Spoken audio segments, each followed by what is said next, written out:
Satu orang prajurit TNI, Pratu Miftahul Arifin, yang ikut dalam misi pencarian pilot Susi Air, tewas akibat kontak tembak dengan kelompok separatis dan teroris Papua, KSTP, pada Sabtu 15 April pukul 16.30 waktu Indonesia Barat.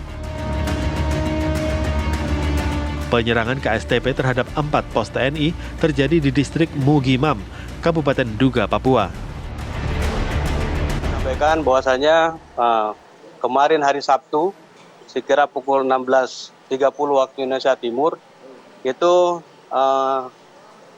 pada saat pasukan Yonif 321 Kostrad sedang melaksanakan evakuasi terhadap salah satu jenazah korban penembakan KST, yaitu Pratu Miftahul Arifin, di mana jenazah tersebut masuk ke dalam jurang.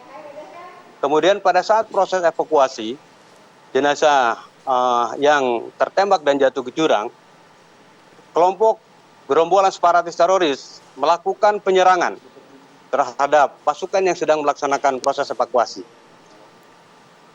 Kelompok separatis teroris itu menyerang secara bertubi-tubi, kemudian menimbulkan kontak tembak antara pasukan Batalion Infanteri 321 dengan kelompok separatis teroris. Sementara itu, Kepala Pusat Penerangan Mabes TNI Laksamana Muda Julius Wijoyono dalam konferensi persnya memberikan informasi terkait penyerangan KSTP terhadap TNI di pos militer Mugimam, distrik Duga, Papua. Informasi yang saya terima secara fisik baru hanya satu orang, atas nama Pratu Miftahul Arifin dari Satgas Yonif R321 GT. Jadi informasi yang lain belum kami dapatkan karena kesulitan untuk mencapai lokasi baik dalam suasana karena cuaca yang tidak menentu. Hingga saat ini pasukan TNI dan Polri masih terus berupaya melakukan proses evakuasi terhadap jasad Pratu Miftahul. Selain karena faktor cuaca yang tidak mendukung, serangan yang masih terus dilancarkan kelompok separatis juga menyebabkan evakuasi tertunda. Dari Timika, Papua Tengah, dan Jakarta, tim TV One mengabarkan.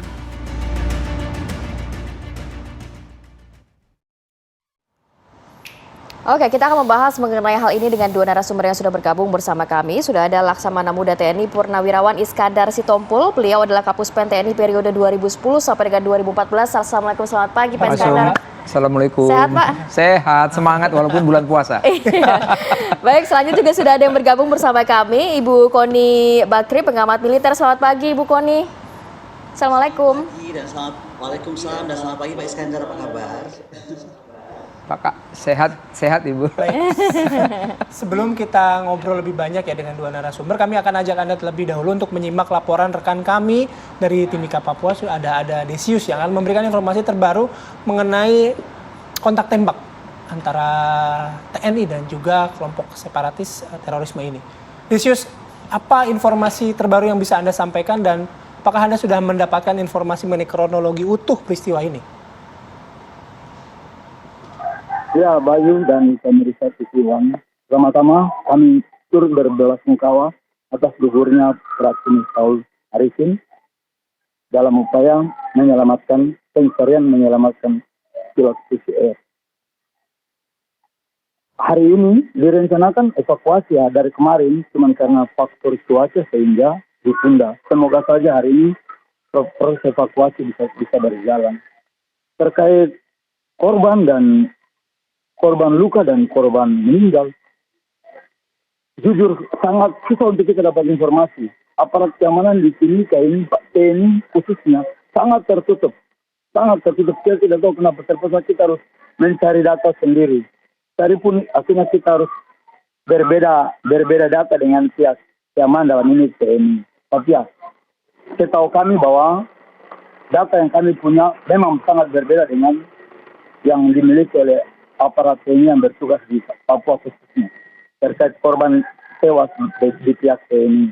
Dari untuk sementara yang diketahui pasti adalah satu, yaitu Pratu Miftahul Arifin dari Kostrad 321.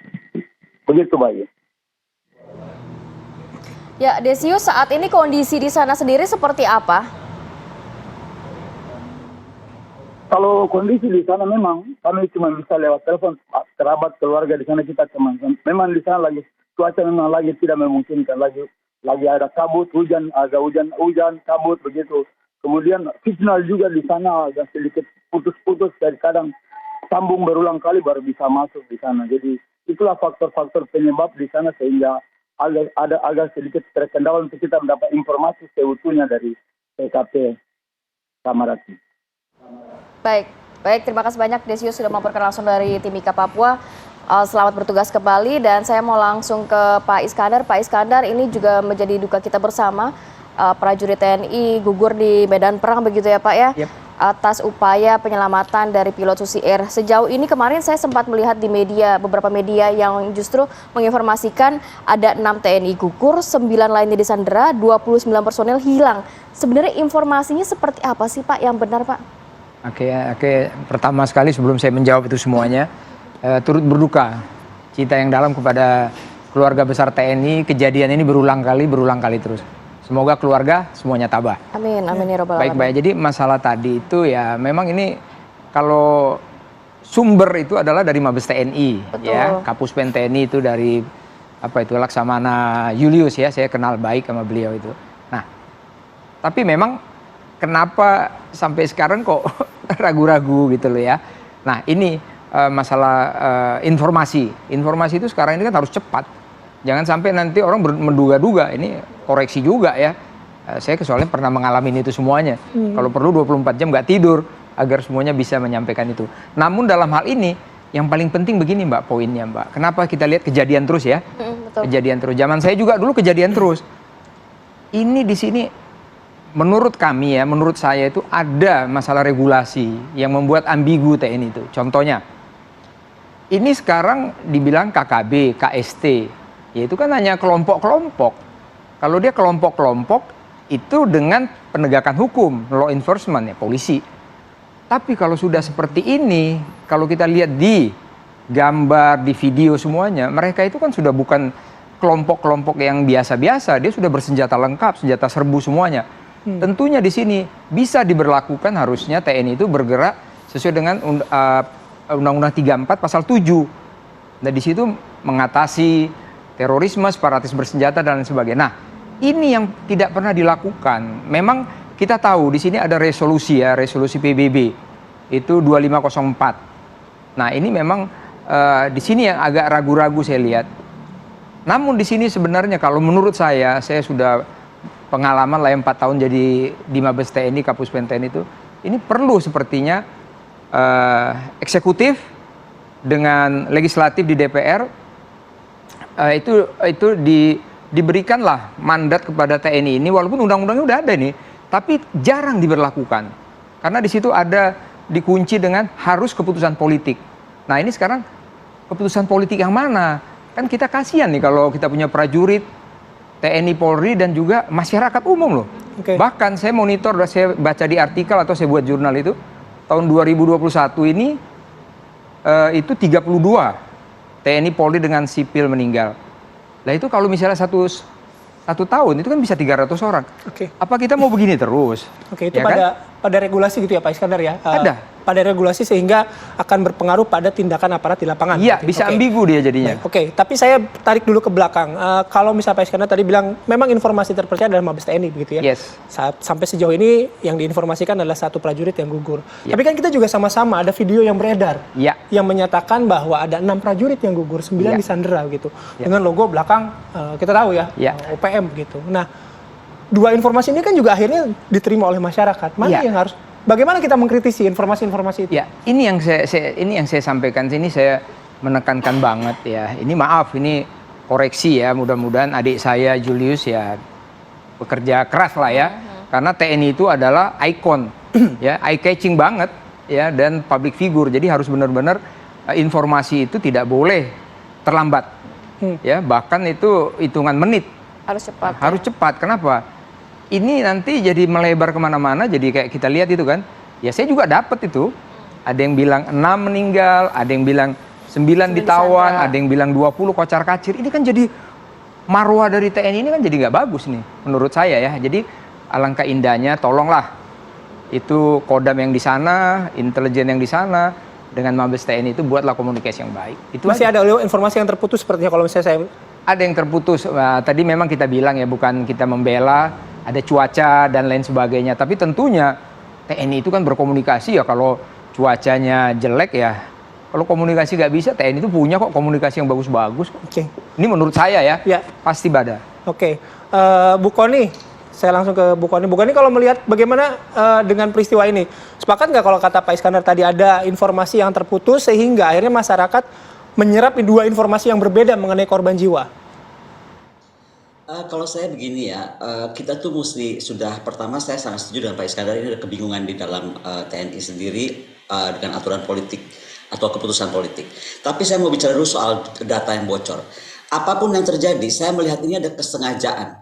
Saya sudah beberapa kali melihat kejadian Papua ini, dan ini yang terbesar ya. Satu meninggal, 6 orang 9 orang diduga tertangkap, 6 meninggal, 21 tidak jelas statusnya. Nah, coba kita lihat jam berapa berita ini muncul. Saya tuh heran ya, karena berita itu muncul tidak lama dari kejadian sebenarnya. Itu sudah beredar di WhatsApp group. Jadi saya ini lagi heran, apakah memang mau dikesankan? Ada dua hal yang bisa terjadi.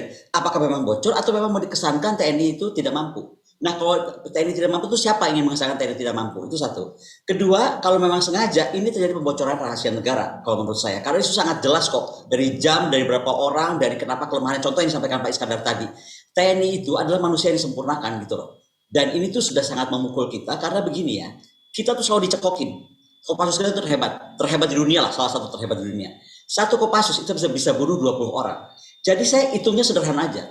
36 orang sekarang ini kejadiannya, ya kan? Kemudian kali 20 itu 720 orang. Sebesar itukah sekarang lawan kita di sana? Apakah betul tentara kita demikian buruk alutsistanya atau alat-alat komunikasinya sehingga karena cuacanya kalah gitu? Nah, kalau tadi yang masuk oleh Pak Iskandar masuk kepada undang-undang dan resolusi PBB, saya tuh begini ya, saya tuh agak kecewa begini. Kementerian Pertahanan kita itu adalah punya anggaran terbesar sekarang. Oke? Kenapa sih kalau memang takut banget sama HAM ini, izin Pak Iskandar ya. Kalau saya bilang kalau memang takut banget sama HAM, udah tentara kita robot aja di Papua. Sekarang tuh udah zaman perang modern, asli. Ini ada yang salah beli di persenjataan atau apa, itu nomor satu. Tapi nomor dua yang lebih penting, ada apa dengan kualitas Kopassus kita? Saya wajib bertanya gitu kepada Kasat, Kepala Staf Angkatan Darat, kepada Pangkostrat, karena itu ada Yon Rider, kemudian kepada Danjen Kopassus gitu. Karena saya sangat percaya dengan semua image yang diberikan kepada kita tentang Kopassus, Kopassus itu adalah tentara yang tidak terbantahkan hebatnya. Nah, sekarang baru menghadapi Papua yang cuma berapa orang namanya ganti-ganti, betul Pak Iskandar, itu nama ganti-ganti jadi bikin pusing sebenarnya, ya kan? Tapi jelaslah mereka itu siapa, itu aja orangnya gitu kan. Nah, ini kenapa bisa kedua-duaan begini? Jangan-jangan nanti ketemu sungai pada hanyut lagi Kopassus kita. Kan nggak pantas kalau saya ngomong kayak gitu. Jadi jangan sampai berita-berita ini malah menampar muka kita sendiri. Jadi saya berharap juga ini bisa Kapus TNI bisa bekerja sama dengan Kominfo. Cari nih yang bocorin siapa. Jack Terera 21 tahun, anggota Massachusetts Air National Guard, itu langsung kena pasal undang-undang pembocoran rahasia negara karena membocorkan beberapa aspek dokumen perang Rusia Ukraina. Jadi menurut saya ini juga termasuk hal ini nggak boleh bocor ke masyarakat.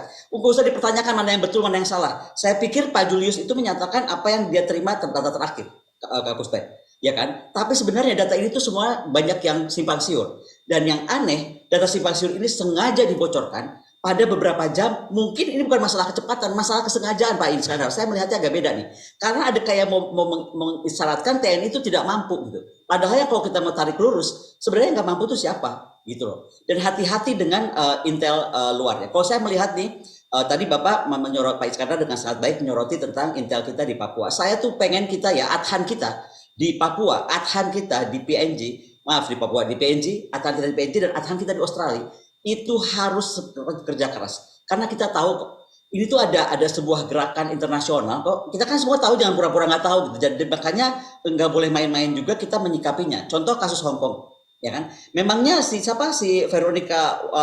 Joshua Wong dengan Veronica Koman nggak ada hubungan? Ada. Nah di sini juga coba cari tahu gitu loh. Tapi yang paling penting kalau saya nih, sekarang kita tekankan dulu pada kenapa ini terus. Ada apa dengan Kasat, dengan Pangkostrat, dengan Danjen Kopassus Kenapa tentara kita yang kita sangat percaya ini kedodoran? Itu aja pertanyaan saya paling mendasar. Yang kedua, kenapa dibocorkan? Apa maksudnya membocorkan? Baik, dokumen apa yang dibocorkan, kemudian seperti apa yang seharusnya bisa di-share kepada publik dan juga tidak. Kita akan bahas sesaat lagi ya di Apa Kabar Indonesia Pagi.